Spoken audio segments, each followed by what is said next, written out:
Paano nga ba i-handle ang mga taong naninira sa'yo? Ang mga taong ginagawang ka ng masama? So unang-una, ang dapat nating gawin katulad ni Kristo, manahimik po tayo.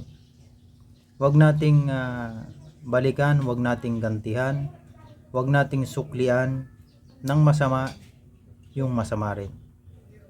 Dahil oras na ginawa natin yan, parang isa na rin tayo sa kanila. So ano ba dapat gawin? Ganito lang naman, talunin natin ng mabuti ang masama. Ito, nasusulat.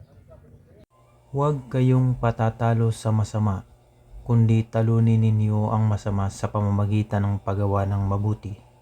Kapag naramdaman mo na nagagalit ka, nape-pressure ka, naiinis ka, hayaan mo.